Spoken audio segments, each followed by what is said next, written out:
You are listening to In Response, a legacy podcast. A show where three handsome guys talk about their favorite Magic the Gathering format, Legacy. This show is brought to you by createness@anycost.com and austrian-legacy.com. You can support the show at patreon.com/response_legacy. And now, lean back and enjoy.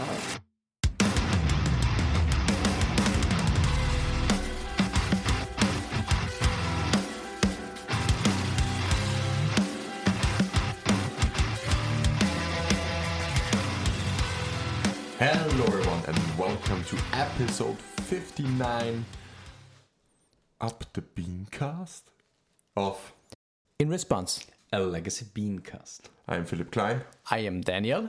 And I'm Peter Plank. and we're talking about legacy. Bean amount of time. Okay, guys, I have something that happened and is kind of unbelievable, actually, that I can tell you. You saw Peter naked. It's very believable because we play basketball together. So I was gonna say that. No, as you know, we currently started the 9th season of our Austrian Legacy League, which is currently happening, and we have now a third week or so coming up. And I attended the first event, and I brought a deck that hadn't Brainstorm or Ponder in it. What the fuck? I mean, you crushed me, so yeah, I know it. But what the fuck? It was not even having any kind of blue. It was completely non-blue, which is something that didn't really happen for me for a long period of time. Who are you and what have you done with Daniel? Yeah, it felt really dirty, to be honest. It felt kind of really felt... Yes, I can totally feel this. Turn one opposition agent. We played against each other, That doesn't really feel good. Yeah. That feels dirty. I sleeved up the mono black besiege or mid-range or however you want to call it, stompy mid-range kind of deck, and it felt so good. Besiege the Mirror is something that is just, I don't know, it's one hell of a drug, to be honest. It was so good. Yeah, Philipp, as you said, we played against each other, and it just demolished everybody. Basically everybody, yeah. It was really crazy, yeah. I mean, I put up a good fight, but in the end, getting opposition agent locked out is just, I felt really dirty at certain kind of moments, to be honest. But the list is just good, and I'm really interested that I think there is hardly any people playing it actually. And besides the one big showing, of course, which happened a couple of weeks ago, it was the winning list of Judas František. Judas František, yeah. And he won the European Legacy Masters in Bologna. So congrats, Judah. Absolutely. I love the deck. Only changed a couple of cards and then went 5-0 with the list. So perfect. And besides that, we can also say something for the European Legacy Masters besides that, which was, I think, for all of us, a really great event. I think we can agree here. Yeah, I'm also pretty sure that most of our listeners have already looked into the stream and have us seen commentating on, I think, 4 out of 10 rounds or something like that. In total, it should be 4, yeah? Yeah, I'm pretty sure it was 4 rounds. And what's really great about this event is that we all are representatives of Austria for the European Legacy Masters Committee. And actually, I gotta say it was really great to be, or it is really great to be a part of this. And we're already working on the 2024 iteration of the European Legacy Masters. And yeah, it will be interesting what the future will bring here. I think you have mentioned that the awards can be seen online, right? Oh yeah. So for everybody who simply can't get enough of us, this is a usual way to say it. just head on to the European Legacy Masters YouTube channel, and there you can see all the matches and all the nice commentary of the 3 guys at of the European Legacy Masters. yeah, it was a really great experience to watch the crowd, watch the players, and some things that were also done for the event was social media coverage. Actually, we did a lot of interviews on the scene with the players in the background, with players, organizers, reps, participations, previous players that didn't qualify, like Sam Dams. For example. Ouch. But No name dropping actually, but that's fine. But yeah, our listeners can find these very nice interviews on. Yeah, it's a little bit hard to find them on Twitter actually. Really, it is the European Legacy Masters Twitter. Yeah, but I don't like the interface of Twitter, or X, how is it called now? It will be Twitter, and it will always be. Yeah. But I don't like the interface when you're searching for a specific tweet. yeah, That's you a have little to, bit older. yeah, you have to really scroll down and find Okay. it if you know Yeah. exactly where it is. So Or for- you can bookmark it. That's true. But if you really want to go easy on it and just find it, go to the European Legacy Masters Instagram account. It's EU Legacy Masters. Yeah. And I think due to that event and also basically the Austrian Legacy Masters, which happened also quite some time ago also. Yeah, but we had I think 1 or 2 episodes in between. One episode. Okay. Yeah. I think there were, but I was gonna say there was a lot of things going on like in the major event category, and therefore we haven't been posting too regularly lately. But this will be changing, of course, in the future again. Yeah, It was our actually, summer break. Yeah, let's call it that way. let's call it that way, because running big tournaments is really a hassle. So Yep. But we will really like to continue with next year also, and and get both get Yeah. podcasting and the big tournaments into one hat, and just is a little bit much. yeah. But we try to be better. We just release a voice coverage of a round that we will cover at the ELM, and you will get it as a sound interface on your Spotify app or something like that. Yeah. So we have an episode to schedule. Yeah. Oh, that's a nice idea. Nothing or on again- the screen. Or again, how's it called? A burn mirror. A burn mirror. Ah, yeah, we had this before. But well, just to recap a little bit, we also played at the Four Seasons. Was it summer? Four Seasons Summer on Sunday. Yeah.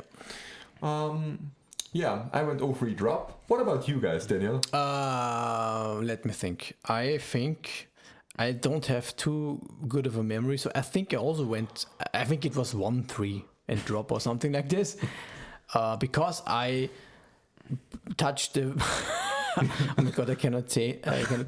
Why do you remember this, Philipp? Why do you make me remember this? I touched Yori on breakfast. What the fuck did I think about this? Come on. Yeah, play 20 more cards in your combo deck. That has to be good. Yeah, it looked so good on paper, and we talked a lot about the breakfast guys, and shout outs to Lorenzo, Nicolo, and Eric, and all the other guys. But it didn't really pan out. It was so bad, to be honest. And Eric, for example, did Eric Santo. You know it pretty well for the listeners. He's a Slovakian player, also pretty successful for attending both European Legacy Masters so far. And he's also playing Breakfast. And he brought the better version, which is just full in combo with Pacts and Orim's Chant and just going all in on the combo, which I like quite a bit more than a Yorion version. I mean, yeah, it has potential, but it didn't come together for me, obviously. In my opinion, it's something like, I also don't like Yori on Death Shadow or something. I mean, It doesn't make sense. It's counterintuitive. It's like putting Swords to Plowshares in a Delver list.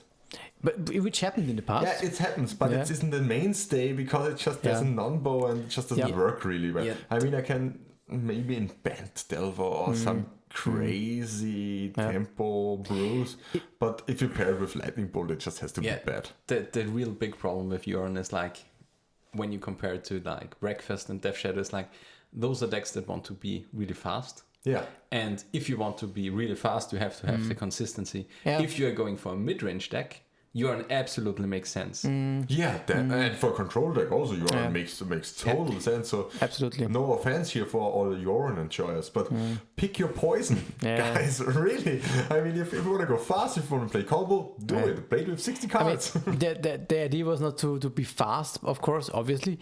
The idea was to have a solid plan B, which was not the case since Bowmaster was printed, and it hurt the deck definitely. And now, we tried it with the Orion, but it looks good on paper, but you just, as you said, Peter, you losing the consistency, and not only for the combo, but also for the mid-range elements itself also, because Breakfast has a lot of dead cards like Dread Return, like Nakomi was, like actually also Nomas and Illusionist, which you draw or can draw, and then maybe you now need a force, so now you need a Sorcerer Blauschess or something like this. So it is a really big thing that is just jammed together, and you draw a lot of wrong cards. This was my experience. Yeah.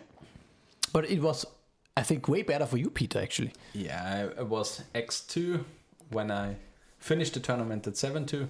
So Very nice. I had a really nice discussion driving in the car with our guys down to Italy, where I got hammered. I knew that this would find its way into the cast. I have known this. He got a milk it. Yeah. Go ahead, Peter, go ahead. No, we basically had the discussion when we drove to Italy, because we wanted to include white in the deck.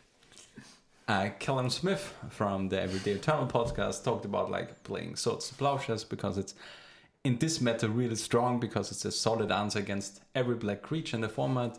Bolt has some disadvantages, specifically against Shoal, Murktide Region, for example, and Shield Red. So you want to have the swords to have a really nice answer. And there was the discussion for me, because like switching the deck like 2 days prior to a big tournament is like my thing to do. True. And actually, for all our listeners out there, if you are really proficient with a deck, don't switch it up one day before the tournament. Just simply don't. It's just not the right thing to do, and it's On mostly a bad idea. Yeah. Because like when you switch your deck or slots of your deck around, you really lose the reps. And here comes the crucial point, which I made when switching the deck. I basically switched removal spells for better removal spells, and cut the Orcish Bowmasters to have like less reliance on black, and included the white for plateaus. So I basically had the same game plan with the deck, with the same slots diluted to removal and stuff like that. So I didn't really have to learn a new deck, because everything stayed the same besides the 4 Swords to Plowshares and the 1 Canonist, which was a flex slot instead of the Orcish Bowmasters in the main deck.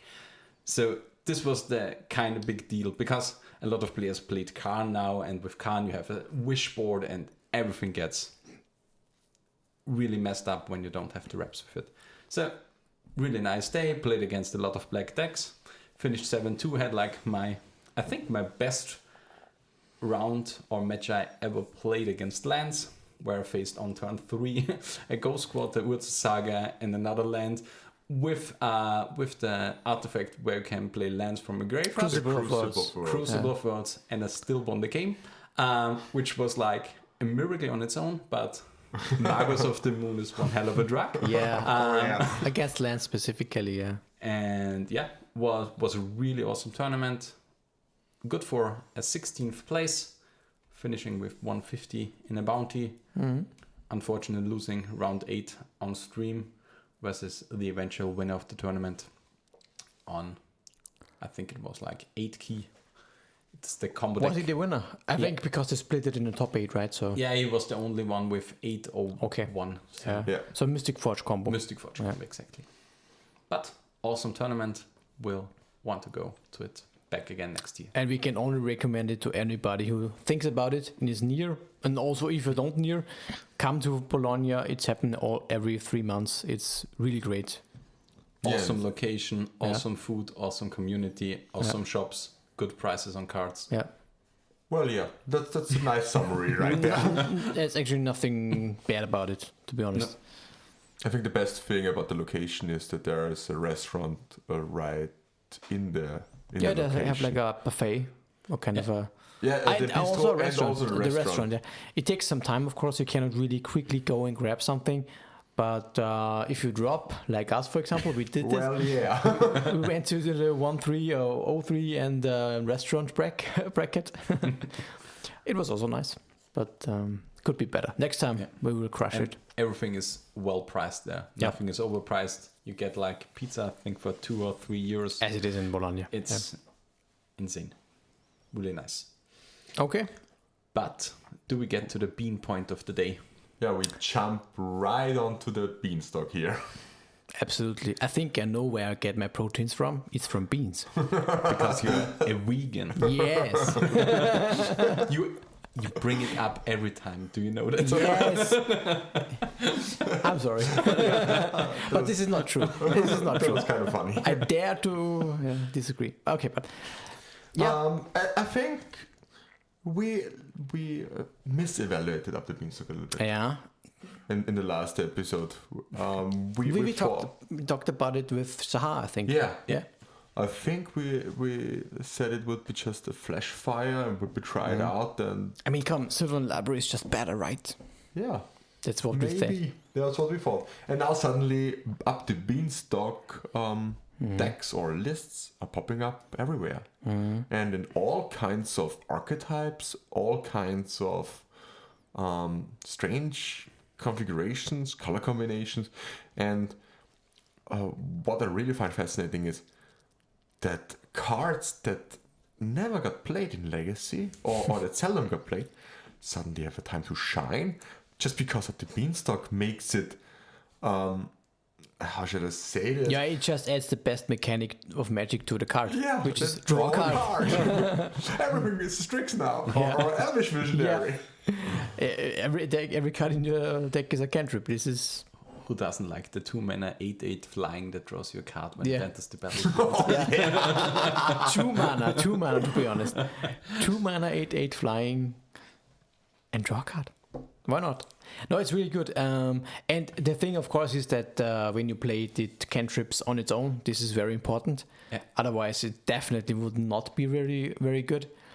Yeah, but as you said, there's a lot of new cards and also old cards that have not seen play for a long time, actually, being picked up again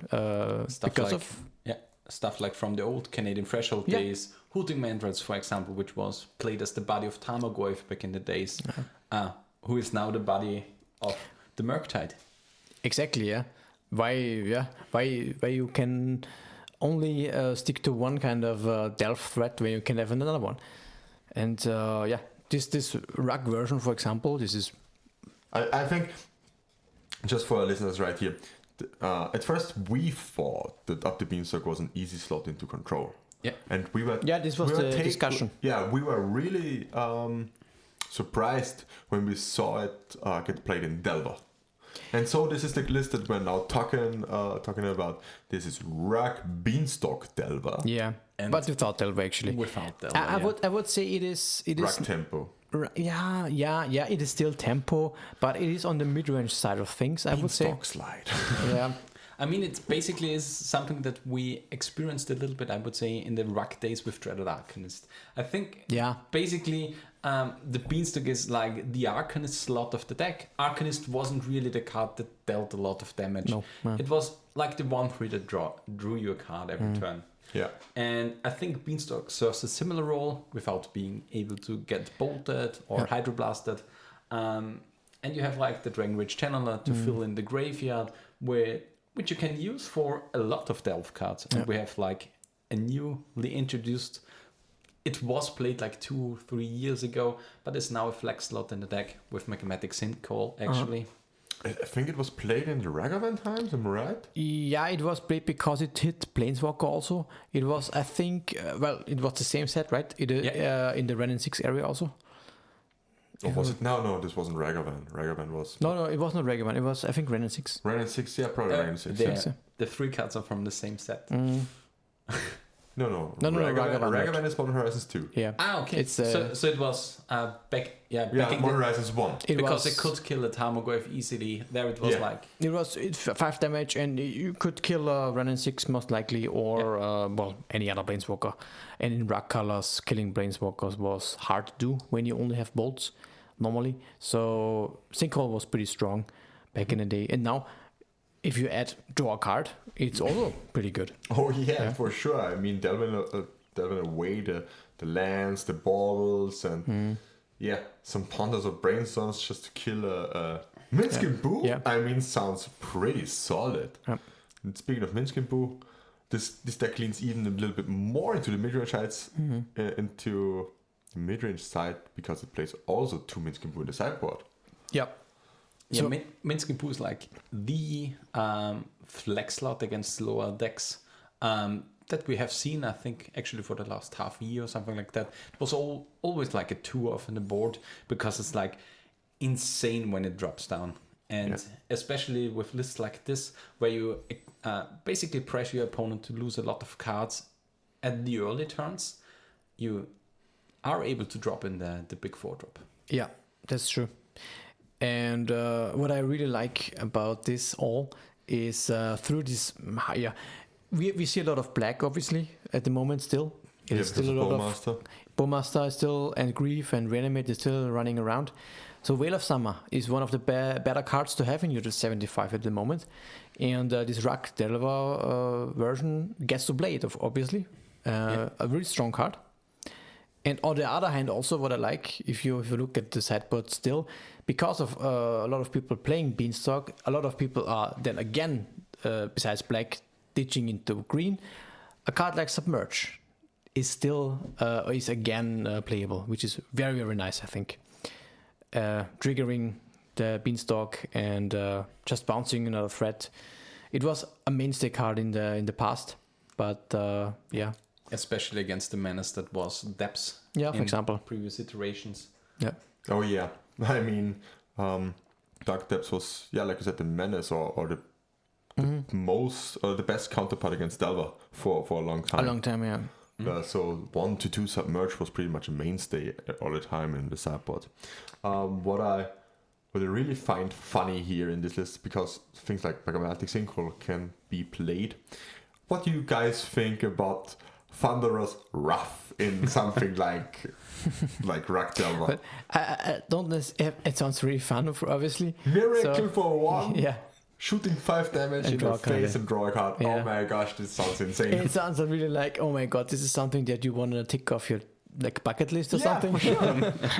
But obviously for this kind of strategy, it kind of not really fits the bill, because it's more like a mid-range strategy, and you don't necessarily want to go with that and deal 5 damage to. But is it to everything, or is it just to the face? I think it's to the face. No, you can choose a target. It's like a bolt. It's any target. Okay, yeah. Seems a little bit. You kind of have to set it up or be lucky. Yeah. If you draw it with the other Beanstalk triggers and it's not your first draw, you can simply put 2 of them back or something. Yeah, technically, yeah. Yeah, one big thing with decks like those is like you have to really value consistency. Yeah, for sure. I mean, this is just for crossing out the bucket list. I mean, you have to do some things. The purpose is pretty clear, yeah. To win a game with Thunderous Wrath, drawing a card, next turn, flip Thunderous Wrath again. Yeah, that's true. But we previously talked about like having edge against Depths with Submerge. We have other build of Beanstalk that has really insane game against Depths, and because this it's banned. Oh yeah, oh my gosh. Without red. So this is now really my jam. I mean, regular listeners of our cast will probably know what I'm talking about, because this is banned now with a girl I really like. It's Saint Catherine. Yeah. Gosh, I thought it was Liliana. Yeah, this would be. I can relate to that. Yeah, me too. But it's now. How's the meme called? Liliana's not my friend anymore. Now Triumph is my best friend or something like that. Yeah. This is Catherine and the Beanstalk from Max Torschen. That's Unfortunately, Triumph of St. Catherine is still not on MTGO, so we can't try this out online. So we have to rely on paper play here. But this sounds just, this looks just insane. Triumph of St. Catherine also triggers Beanstalk. It's Miracle. It's like Thunderous Wrath, but better. yeah. Multiple Thunderous Wrath every turn. Oh yeah. Get the And attack for 5. if it gets killed, you just Yeah. shuffle it in subsequent card and then triggering Beanstalk again. Oh my god! How good is that? Yeah, the big thing here is like you have a lot of the remove spells that are better now with Swords to Plowshares. You have Prismatic Ending, which you can actually overpay, so you can trigger the Beanstalk if you really want. I think we mentioned it like in the last episode. And one cool thing is a flex slot in the deck is something that we have seen previously in Tempo Doomsday, and it's Temporal. Does Tempo Doomsday come from Temporal Mastery? Yeah. Yeah. Yeah, and also that because you're a Tempo deck. Yeah, you would usually go Murktide and then Mastery, and just attack. Okay. This is a tempo game plan, but the name also. Okay, because you're playing Temporal Mastery. This is now such a mind-blown moment for Peter right there. I mean, I knew I played a Tempo Shell, but I didn't really recognize the name. But Temporal Mastery is basically the miracle, how's it called? The power 9 card that you get an extra turn. Time work. Time work if you miracle it, yeah. And this is pretty insane actually with Triumph. And also pretty insane with Teferi. Yeah. Because his opponent can't interact with you, and that's just so great. Absolutely. This build looks really, really fun to play. It is, I would also classify it as a mid-range deck, because the threat that wins the game is actually just Catherine. Oh, and Murktide. Okay, yeah. Otherwise, but still, yeah, pretty, mid-rangey, I would say. However, it looks really nice. A lot of things going well for the deck, and I could also see myself trying something out like this. Yeah, and also, I mean, Teferi can reset the Beanstalk. It can reset the Beanstalk, that's true. Yeah. So I draw 2 cards here. Yeah. Or 3 cards with the Beanstalk and Teferi, and then the Beanstalk again is 3 cards. So you can have a little bit of a value engine. Yeah. Yeah. And here we also have the 6 forces and the 2 days. Actually, I don't really get the 2 days. I'm not a tempo player myself. So please enlighten me here. It is definitely a flex slot, but if you look at the mana costs, a lot of things are going on at 2 mana, and I guess you often have situations where you have to tap out, and having this extra days effect can help to punch through your spells. That's for sure. And as you are also often tapped out, it is just the extra 2 copies of mana-less interaction that you sometimes need against opponents. So I definitely see a days like this, it rounds out the deck quite well. And you can also bot it out if you don't need it. And one thing that we have to mention is like with Up the Beanstalk and this configuration where you have like a really big amount of cards that can actually trigger the Beanstalk with, I think it's 14 cards that can trigger Beanstalk, you will end up with a pretty hefty hand. So you can afford to use a lot more force effects to get rid of additional cards in your hand to clear opposing spells. And also the nice thing is, of course, usually Force of Will is a card disadvantage, but when you have Beanstalk in play, you force, and then before the force even resolves or not, you can draw a card, maybe find another force or something that you can fight through and just go on with this counter war. Yeah, and with forces you pretty much go even now with Beanstalk. Yeah. It's a really strong point. And even, I mean, this would be a funny interaction. You imagine you force the play of your opponent with the Beanstalk, and then you draw a Temporal Mastery, and then you miracle it. Then you have 2 turns now. And you draw another card. That's probably game over right there. It's pretty strong, yeah.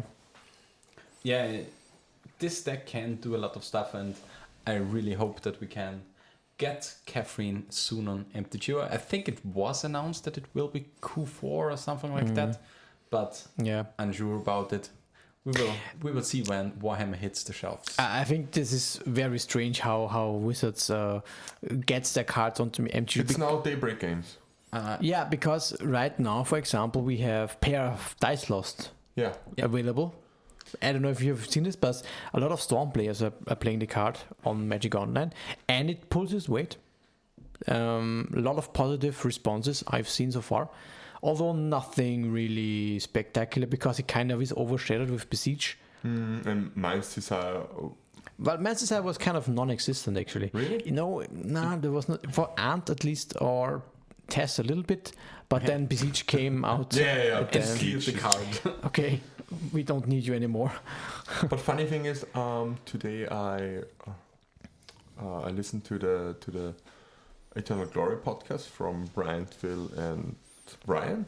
Yeah, and they're talking about also about Besiege the Mirror, and he said something like the ANT community is already ditching Besiege again. Yeah, I think they never really took it up, to be honest. Okay. They never really tried it fully and extensively. There was only one guy who was really contemplating and fighting hard for that, and I would be on his side, which is Jax. Checks. He said he want at least what was going on in Discord. What I can tell you is that there was a lot of discussion and a lot of people actually were not convinced about this Besiege, and Chex was kind of the only one who really thought, why would you try anything else than 4 Besiege and 1 Gaia's Will at least, and then some people are trying it and to decent success, but there's a lot of people who just go with 1 Besiege because it doesn't really work with ad nauseum and all these kind of things. So I think a big problem for the ANT players is like reconstructing the mana base with additional artifact mana as a big point, because with 4 Lotus Petal, 4 Lines at Diamond, you can't support Besieges, you need Chromoxes, like 3 of those, territory. And then you are basically into test. Yeah, this is what Brian said on the Discord. He said kind of a lot of this problem is because the Storm community feels uncomfortable in going into a different direction with the deck. They are kind of so heavily engraved with this kind of shell. They don't want to touch any holy cards, like that I don't know, fixed completely. And that's the reason why they are kind of hesitant and hesitating or preventing themselves for trying and exploring new areas of the deck. And I think Ant needs to adapt. It cannot just be magically the same shell will be good again. You need to change it completely to a certain extent. Actually, in my opinion, what we're seeing here right now, the podcast today is about Beanstalk, but just a little excursion here into Besiege territory. In my opinion, Besiege is such a powerhouse of a card that it will inevitably merge ANT and TS into the new superior Storm list or superior Storm deck, and both decks will probably cease to exist, in my opinion. Could be. I mean, I guess except for the players who still want to play old school style, they just can't choose to play a worse version. But both versions will be inferior to the Besiege the Mirror Storm list. And I just hope some person on this planet will invent a nice name for this and don't call it just Besiege the Mirror Storm or some shit name like that. To be honest, the shell I think is close to existing already, which is just Black Saga Storm. Yeah. I think Urza Saga is just a must in combination with Besiege the Mirror. Yeah, I totally agree. Yeah, and neither Ant or Tess plays Saga. Yeah, and something like that, maybe then include Gaia's Will or... This is also... Because like Tess is playing 1 Gaia's Will, I'm on the camp that TS does not really need Urza Saga to support it, because they have such a big amount of, I think they are at 15 fast mana in artifacts, which is like they have the numbers to support the card, but as we previously mentioned, in ENT it does not really work because they have to reconstruct the mana base, the shell, and a lot more. Yeah. So Besiege is such a card that has so many unique things about it, with requirements, with bargaining, because like if you're playing bargain cards, there are tokens really important. Like, because we are excursion now from Beanstalk, I'm make the excursion now to Modern. Because that's far-fetched. That's far-fetched here. No, because I'm thinking about getting back a little bit in Modern, because like once there's a day where I can play Magic actually, and I will try X, and X is a deck with a lot of artifacts. They're also playing. I cannot play that. and it's also playing Wurzelsaga, so you have a lot of artifacts to support the card and stuff like that. So you really need a shell to work for the card. It's a really, really powerful card, just as LED, but you have to have the right place to play the card. Is Empty the Warrens legal in Modern? Yeah. Obviously, yeah. But it's not so good. I mean, with the Siege? Vault of Whispers is banned, okay. Yeah. Oh, okay, that's unfortunate. And Moxopal also, so... okay, yeah, no Lotus Petals. Now it gets a little bit harder. And Moxopal was actually never played in X. And maybe not in X, but in Affinity. In Affinity. Yeah, I just thought about making Black Saga Storm or something in Modern. Without Dark Ritual. Yeah, you cannot. Oh yeah, no cover ritual, no dark ritual. There is no Black Storm in Modern. My life. You cannot play. That's why I simply can't go back to Modern. But you can play Infernal Tutor. That's very nice. Without LED. Without LED. That's not also without Lotus Petal. So you don't have anything. Yeah, I know why I'm not getting into Modern. Yeah. But I think we can try and have a look at another of these beans that we originally talked about. We have now a really beanie soup. Yeah. It's like a stew already. Well, it's more like a watery.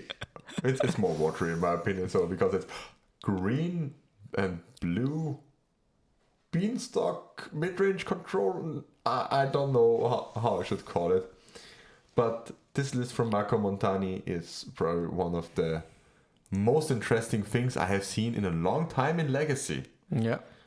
Because of one interaction.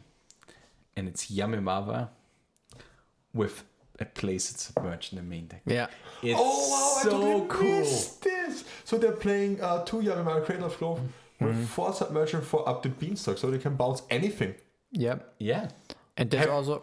This is the crazy part. Yeah, it's so cool. That's why they're playing crop rotation Elvish Reclaim, and I thought for myself, so why are they playing a lot of crop rotation Elvish Reclaim just for getting Yavimaya? Yeah. It's just, I don't get it. Why should I need the green mana? And now you're pointing out to me that well, I totally missed this. I thought this was the selling point of the deck. Yeah, it probably is. But it looked pretty great, even without knowing this, without getting the interaction right here. What else does it have? It has Hooting Mandrills. This is very surprising to me. Okay, there is still a playset. No. 3 Murky Regions. 3, okay, interesting. So, okay. 3 Murky Regions, 3 Hooting Mandrills. Yeah. And really interesting, 2 Banishment. What does this card do? I don't have an idea. It's something like a bounce miracle spell. It can bounce a non-land permanent, target non-land permanent, and has Miracle 1 blue. We are looking it up, not banishing, But it's banishment. So, banishment, everything restored. Yeah. Just show me the card. Show me the card. Yeah. Put target non-land permanent on top of its owner's library. Miracle for 1 blue. This is good. It's instant. That sounds really nice. It's a really good card actually. If you can play it for 1 and it draws you a card. Yeah. Suddenly you get a lot of tempo. But you really have to explain me now what this 2 of Commandeer does. Yeah, so what is Commandeer? Commandeer, we don't look it up right now. I try to get it right. We know the mana cost, it's 7, so 5 and 2 blue. And you can exile 2 blue cards from your hand instead of paying the mana cost. Is it instant? Yeah. It's instant, and it has gain control of target Spell? Is it spell or is it non-creature spell? It's spell. You may change the target. Yeah. So you can counter a Karn of your opponent, for example. A Karn. A Karn. The Great Creator, for example. Yeah, okay, for Then example. you have a Karn the Great Creator. Yeah. You change the You gain control of gain the spell. control. You gain control of the spell, and you can change the targets. Yeah. Yeah. Okay. And then you simply counter it with the comedy and then you get it yourself. Okay, I mean, interesting. it won't get countered because you just gain control of the card. What would be the case if the spell would be targeting? Let's say I gain control of a spell my opponent is casting, Yeah. and it targets. Yeah, you may change the target. You may change, but if I cannot change the target to a different one, if it's not legal anymore, for example, it could be, what does lava spike means? Target opponent loses 3 life, right? Yeah. No, If- it's target. Is it target opponent, target player? Target player. Target player. Target player. Yeah. What if both players have a later? If my opponent have a later sanctity, So you can change it. then you cannot change it. If they're... But the huge thing with Commandeer is like But is it- gaining control You of mean- the spell. I mean, this is more probably the. I mean, like I need like a card that says target opponent. Yeah, and then it doesn't work. But, Then it doesn't work, but right? for this you have You know Force what I of mean? Will and You Thesis. know what I mean? Yeah. If there's a later and sanctity in hand, Yeah, but these are so niche cases. You're simply making won't happen. made up I'm just cases. thinking what would happen because I can gain control. This is what I You gain can. control. But you what may happens then? change targets. Yeah, but what if? Like Duress. Duress says target opponent reveals. Exactly. If I have later and sanctity, I cast Duress on my opponent, and my opponent commandeers the Duress. What will happen? Okay, because You cannot resolve it correctly if you don't choose change the target, and if you change the target, you also cannot because you cannot change the target. Yeah, then it fizzles. In It my just opinion, fizzles? It just fizzles. Yeah. I'm not sure, but I guess if it is what this card does, So okay, gather a ruling. Okay. It's nice that we can just edit out the dead air. Any instance of you in that spell text now refers to you, an opponent refers to one of your opponents, Yeah, and exactly. so on. So you can change the duress to your opponent. yeah. No, not if he has a. Lane of Sanctity. Yeah, in this play. was my specific situation. What if he Then has a lane of it should sanctity? Fizzle. Because there is no legal target, right? The change of control. Yeah, happens. it doesn't resolve for having illegal targets. Yeah. Okay, so it's just fizzles. Yeah. Okay. Okay. Really, really unimpressive. It just fizzles. Okay. And it's gain control of target non-creature. yeah, spell. I was right. Bam. But I made that case with Karn, so I was right too. Yeah, for sure. That's true. But it's target non-creature spell. And how would you play this card? Just to steal a valuable card from your opponent? It's or? a force. It's a force. It's a force also, of course. You can steal a beanstalk. Yeah, You can steal a beanstalk. You can steal But it doesn't trigger. a temporal mastery. Sure, you can triggers. steal it. No. I mean, it comes into play and then you draw a card because... Yeah, but ETB. not of commandeer. Yeah. No, that's true. but you draw a card from the thing. I think there are a lot of use cases here. The problem I see with Commandeer that it's not that widely played is that you have to pitch 2 cards. It's insanely card negative. Yes. That's so you have to. But you you- really have to gain control of a spell that would win the game. Yeah. Right there. It was previously... I know I'm talking again about Modern. In Modern played from various blue tempo decks against Tron in Modern actually. Yeah. Because you could gain control of Karn Liberated to exile your opponent's lands. Or Vampkala Engine or something like this. Something big, yeah. And do you need to exile 2 blue cards? Or any? 2 blue cards. Okay, yeah. 2 yeah. blue cards, yeah. Very restrictive, obviously. Yeah, but it's a cool niche card, and the concept with Yamamaya, with Submerge is a cool thing to enable the card for yourself. Seems very spicy to be. It's I really a love it. spice part. It's spicy, yeah. And but he's 10-0 with the deck. So 2-5-0. I guess it's really surprising for the opponents when they don't typically play around. Yeah, and they wait for the red spells because usually those piles are rag and stuff like that. So It's a really, really nice concept. Yeah. But one thing about nice concept, even we are talking about beans today, is we're talking about the quest now. And Wait, what? That was quite a different topic now. Let him elaborate. But we don't seek the beans, we seek the beast. And there is a card that was like previously played. It was, how was the deck called? Miracle Grow. Miracle Grow, or after they put into Psychotalk into it, it was Grow and Talk. And we're talking about Questing Dryad, I think it was called, and now we have Questing Druid. It was Quirion Dryad. Quirion Dryad. And now we have Questing Druid, which is basically the powerhouse now, built on the previously played card, which is for 2 mana, a 1/1. Whenever you play a spell that's basically not mono, not green. You put a +1/+1 count on it. Does it trigger twice if multiple multicolor? No, only for one when instance. you cast a spell that's white, black, blue, or red. Okay. But it also has an adventure time on it. And this is Seek the Beast, and this is basically an instant Reckless Impulse. Oh wow! For 2 cards or for two cards? Oh wow! This is really a value. Okay, this card sounds really good now that you've pointed out the instant to me. Yeah, it's instant.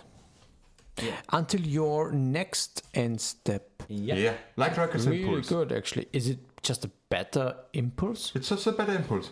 It's simply straight. Not really. Why? I mean, you can make the niche case of having a sorcery in a graveyard for Dragon's Rage Channeler. Okay. But that's the only thing where I can see it. Okay, yeah. But worse. if in graveyard this puts a creature into graveyard, which is also pretty one of the harder things to get. That's true. Yeah. But this is basically a concept that is running around. We already have top 16 from MTGO challenges, where this is played instead of the Beanstalk, because it's the card advantage engine now, where you can play a lot lower to the curve. You can play Delvas, Dragon Rage Channelers. You don't have to play the Hooting Mandrills, and you have also the card advantage. No, this just looks like straight up blue-red Delva with expressive iteration. This is just the expressive iteration slot. This is just, but it's the additional threat. But it comes back as a creature. So And I gotta say, I like this list a lot more than the Beanstalk rug list. This is more my feeling of Delva. This is more tempo, absolutely more. I really like this, and at first I was not really sold because I thought Seek the Beast, the adventure side, was sorcery.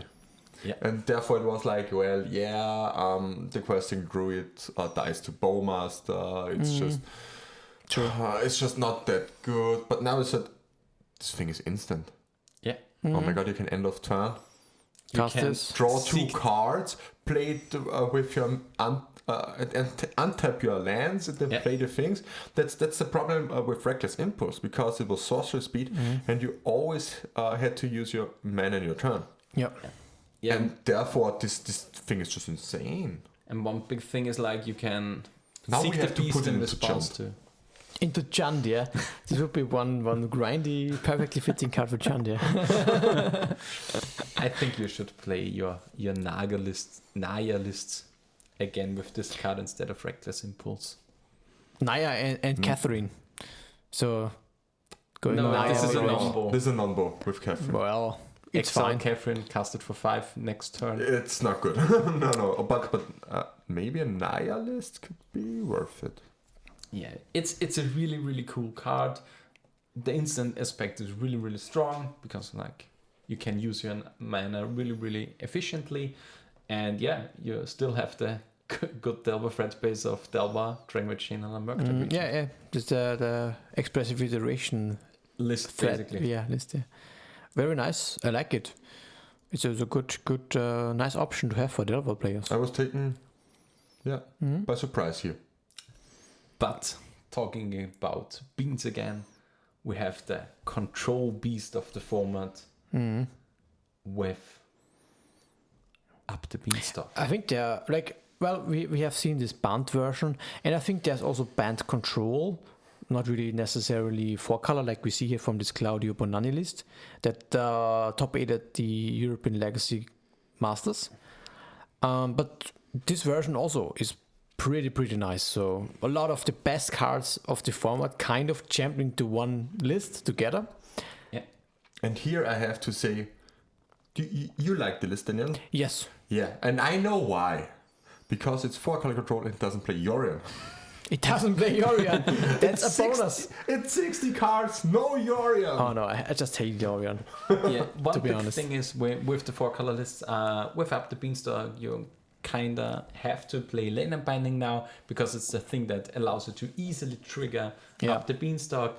Claudio Bonanni also played 3 Terminus in the main deck, which is like, if you have a lot of them, it's very easy to set up them. You can use them for a 1-on-1. You trade for 1 creature, you draw a card from the Beanstalk. Oh wow, It's Yeah. insane. That's just... If you terminus the whole bottom when you draw a card, you're so far ahead. Oh my god, it's just that you can just scoop up. The only thing that I still don't really like is that it only has 3 Swords to Plowshares. Yeah. I think I would, even though it's not working with Beanstalk, but I would just cut 1 Leyland Binding or 1 Whale of Summer even, something, because 4 Swords is still, it's the best removal spell. Come on. Yeah, for sure. You have to have the 4 I mean, Swords, right? you could even try and cut the 1 Endurance. For example, also, would It's also just work. a little bit random. Just put the Endurance into the sideboard and call it a day. I don't think you need it really much. But 4 Swords, in my opinion, seem really set in stone, actually. Very nice list. And it has also the Loam engine to be fair, with 1 Wasteland, 1 Sanctuary. And 2 Lauren Revealed. 2 Lauren Revealed, which also can trigger Beanstalk, drawing 4 cards instead of 3. Better opportunity. Yeah. Why not? So, gotta get your value for 5 mana. Yeah. You know what? Up the Beanstalk with Troll of Khazad Doom. Yeah. Hard cast, draw a card. Well, that doesn't sound that great. Yeah, well, we are getting close to a chant list. Yeah, a chant list Up the already. Beanstalk, Troll, then the Questing Druid. Perfect. Yeah. Dark Ritual. Troll of Khazad. Yeah, Besiege the Mirror. Yeah, very good. Yeah, brewing up the real spice here. But yeah, for all our control aficionados, you should really check out this list from Claudio Bonanni, because in my opinion it seems that this is the way to go if we want to go 4-color. Just ditch the Yorion already, nobody needs it.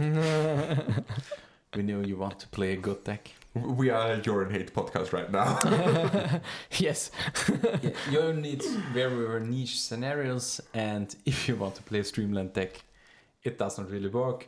I mean, for this 4-color control version, you would easily be able to fit in the 4 Swords to Plowshares, the 4th Leyland Binding, but what are then the good cards? How many forces do you want to play? How many of like other cards you really want to get the Beanstalk going on turn 2, turn 3 to get the triggering and stuff like that? So it's also a really important engine that provides the card. It's like, I mean, one thing that I like about Beanstalk is like the replacement now to Staff of the Storyteller. It's basically the same slot. And it does not need any mana to make any stuff. It's so good. Yep. I think these are really nice words to round out the cast. I would say so, yeah. So, if you like what we are doing, check our beans at Twitter, x.com, Wherever. at response_legacy. Yeah, wherever. Actually, we're called everywhere the same. You can find me on X at PhindikMTG, PHINDKMTG. I really hate X. Then, Peter, where can we find you? You can find me on Twitter. It's Unicorn Lord You're the best. MTG. Or only Unicorn Lord, but the O in the Lord is a 0. So Thank you very much. I have to use your catchphrase. What have we come to? A summer break really does empty my mind. But where can we find you, Daniel? You can also find me on Twitter. It is at FlyingDelver there. And I think what we also need to thank again is our beans, which is Christian Neutz, Matt Duncan, And Moritz. and Moritz. Thank you very much. You keep this. You keep the beanstalk alive. In response, the end.